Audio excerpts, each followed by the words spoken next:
प्रिय विद्यार्थी, हम लोगों ने ऑक्सिलरी के बारे में देख लिया था। हमें पता है कि जो शब्द क्रिया दर्शाता है उसे क्रियापद कहते हैं, और ऑक्सिलरी यानी जो शब्द क्रियापद को मदद करता है उसे ऑक्सिलरी कहते हैं। हमें पता है कि काल दर्शाने में ऑक्सिलरी उपयोग में आता है, प्रश्न बनाने में उपयोग में आता है, नकार बनाने में उपयोग में आता है, एक्टिव वॉइस पैसिव वॉइस में उपयोग में आता है, और ये 12वीं में आता है। ये हम बाद में देखेंगे। और ऑक्सिलरी के जो प्रकार हैं हम लोगों ने देखे थे, 3 प्रकार हैं। टू बी के रूप है इज एम आर, भूतकाल में वॉज वेयर, भविष्यकाल में shall be will be. To have के रूप में आएगा हैव हैज़ वर्तमान काल में, भूतकाल में हैड, और भविष्यकाल में शैल हैव विल हैव। हम लोगों ने इसकी चर्चा पहले कर ली है। आज हम लोग टू डू के रूप के बारे में देखेंगे। टू डू के रूप होते हैं डू डज वर्तमान काल में और डीड भूतकाल में। टू डू क्रियापद भी होते हैं। जब क्रियापद होते हैं तो उसका अर्थ होता है डू यानी करना, और डीड यानी किया था। तो वही क्रियापद जब प्रश्न नकार बनाने के लिए उपयोग में आते हैं तो वो ऑक्सिलरी डू डज डीड कहलाते हैं।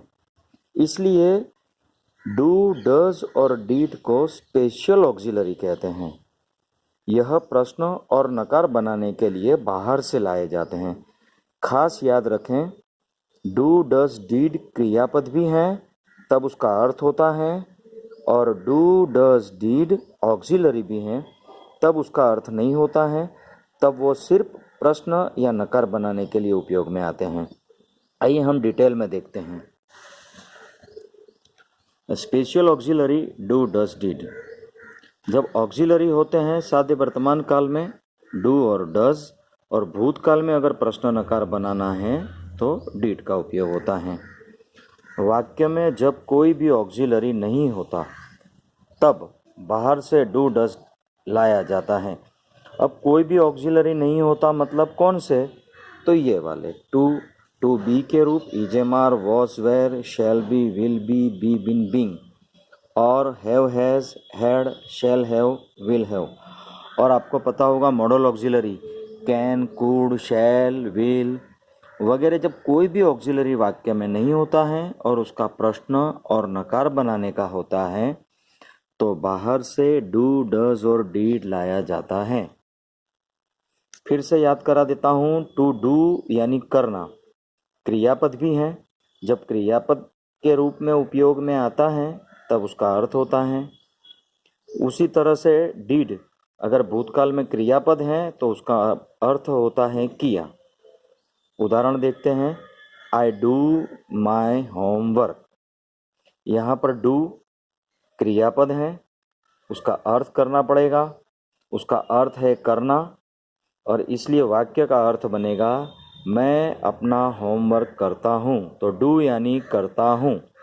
यहाँ पर डू क्रियापद है।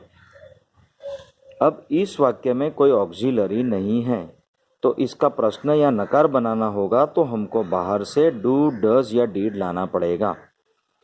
तो वर्तमान काल में हम लोग डू और डज लाते हैं। यहाँ पे डू आएगा क्योंकि जिस वाक्य में क्रियापद को एस या ईएस लगता है वहाँ पर डज आता है, और जहाँ कुछ भी नहीं होता है वहाँ डू आता है।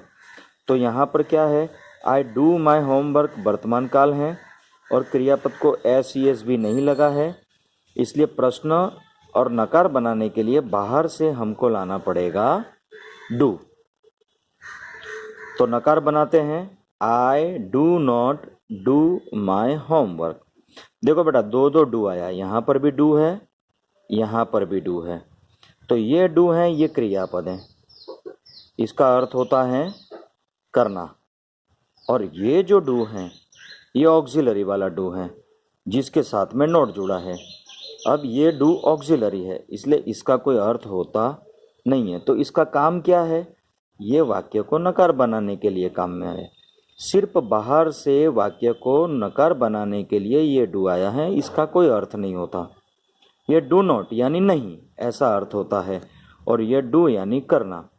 तो पूरे वाक्य का अर्थ बनेगा I do not do my homework, यानी मैं होमवर्क नहीं कर रहा हूँ। उसी तरह से प्रश्न बनाने के लिए भी ये डू आएगा। डू प्रथम स्थान पर आ जाएगा, ऑक्सिलरी डू। यहाँ पर भी देखिए दो डू हैं, ये डू और यहाँ पर ये डू। ये डू वर्ब है, वर्ब यानी कि क्रियापद, इसका अर्थ होगा करना। और ये बाहर से आया है, ये ऑक्सिलरी है, यह सिर्फ प्रश्न बनाने के लिए आया है और यहाँ पर इसका अर्थ होगा नहीं। तो do I do my homework, Hindi क्या बनेगा? क्या मैं अपना होमवर्क करता हूँ। तो यहाँ पर ये डू का अर्थ क्या होगा? क्या।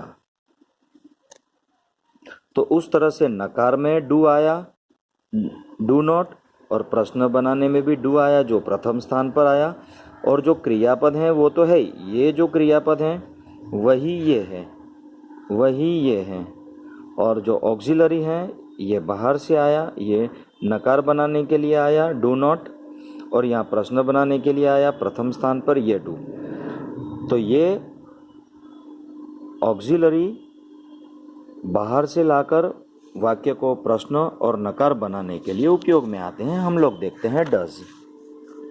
उसी तरह से जब कोई कर्ता ही, सी या इट होता है, यानी कि पुरुष होगा, स्त्री होगा या अन्य होगा, तब क्रियापद को एस ई एस लगता है, ये आपको मालूम है। एक उदाहरण देखते हैं, आई गो टू स्कूल। आई हैं तो गो आया, क्योंकि आई जो है वो तृतीय पुरुष एक वचन नहीं है, इसलिए गो आया। लेकिन आई के जगह अगर ही होगा, शी होगा, ईट होगा या तो राम होगा तो गो नहीं आएगा, गो को हमको लगाना पड़ेगा ईएस। इसलिए वाक्य क्या बनेगा? Ram goes to school. अब सही है, अगर कोई कहे कि राम गो टू स्कूल तो वो गलत होगा, क्योंकि इंग्लिश में हमेशा राम के साथ, ही के साथ, शी के साथ, इट के साथ क्रियापद को एस या ईएस लगता ही है। दूसरा उदाहरण देखते हैं, सीता। अब सीता यानी शी हुआ, इसलिए सीता गो टू स्कूल गलत होगा, हमको लगाना पड़ेगा ईएस। तो सच क्या हुआ? Sita goes to school. उसी तरह से डॉग, डॉग उदाहरण हम लोगों ने इट के लिए लिया है।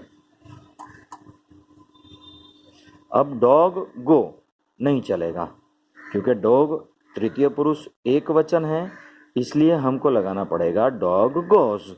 तो उसी तरह से Ram goes, Sita goes, dog goes. लेकिन आई हो तो गो, वी हो तो गो, यू हो तो गो। लेकिन राम हो, सीता हो, डॉग हो तो क्रियापद को एस या ईएस लगता है। आइए इसका प्रश्न बनाते हैं। ये राम वाले वाक्य का हम लोग राम गोज टू स्कूल का प्रश्न बनाते हैं। तो क्या होगा? यहाँ पर एस ई एस है और हम लोगों ने अभी आगे देखा कि डू आगे जाता है, तो अब क्या हो जाएगा? डू को ई एस लग जाएगा, तो डज बन जाएगा। Does Ram go to school. ये जो गो है वही ये गो हो गया, और बाहर से हम लोग लाए डू, लेकिन क्रियापद को एस ई एस था, ये ई एस लग गया डू को, तो बन गया डस। तो कभी भी तृतीय पुरुष एक वचन होगा तो हमको बाहर से डज लाना पड़ेगा, और जब यहाँ डज लगेगा तो क्रियापद का जो ई एस था वो दूर हो जाएगा। तो वाक्य क्या बनेगा? Does Ram go to school. उसी तरह से नकारात्मक में क्या बनेगा? Ram does not go to school. Go क्रियापद है, उसका अर्थ होता है, और गो को जो एस ई एस लगा हुआ था वो डू को लग जाएगा। तो जैसे आगे हम लोगों ने देखा था डू नॉट, उसके जगह ये बन गया डज नॉट। अब डज क्या है? ऑक्सिलरी है, इसका कोई अर्थ नहीं होता, सिर्फ नकार बनाने के लिए आया है। फिर से एक बार याद रख लो, ही, शी या ईट होता है तो डज आता है। हम लोग देखते हैं डीड। डीड का प्रयोग भूतकाल में होता है। भूतकाल में प्रश्न नकार बनाने के लिए डीड का प्रयोग होता है। वाक्य देखते हैं, आई डू माई होमवर्क वर्तमान काल है, क्योंकि डू वर्तमान काल है। जैसा क्रियापद होता है ऐसा वाक्य माना जाता है। अगर डू वर्तमान काल में है तो वाक्य को भी वर्तमान काल में माना जाएगा। इसका प्रश्न बनेगा डू बाहर से आएगा ऑक्सिलरी वाला, और ये वाला जो डू है वो ये है, ये क्रियापद है। अब इसका प्रश्न बनाने के लिए हमने बाहर से डू लाया, do I do my homework. अब इसका भूतकाल बनाते हैं, तो डू का डीड हो जाएगा, देखो ये रहा आई डीड माई होमवर्क। डिड भूतकाल में हो गया, मतलब कि मैंने अपना होमवर्क किया था, मैं अपना होमवर्क करता था।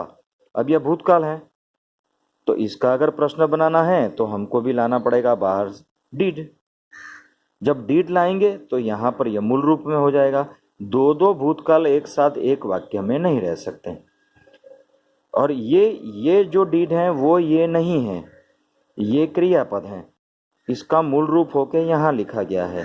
और ये जो डिड है ये बाहर से आया है, ये ऑक्सिलरी है, इसका अर्थ नहीं होता, ये सिर्फ प्रश्न बनाने के लिए आया है। और ये जो डू है ये डिड का मूल रूप हो गया है, इसका अर्थ होता है करता हूँ, लेकिन वाक्य तो भूतकाल में ही रहेगा क्योंकि वाक्य में एक डिड है। और प्रश्न बनाने के लिए डिड हमेशा प्रथम स्थान पर आता है। तो आई डीड माई होमवर्क का प्रश्न बनेगा did I do my homework, और प्रश्न चिन्ह आ जाएगा। समझ में आ रहा है ना बच्चों? आई डीड माई होमवर्क, मैं अपना घर काम करता था।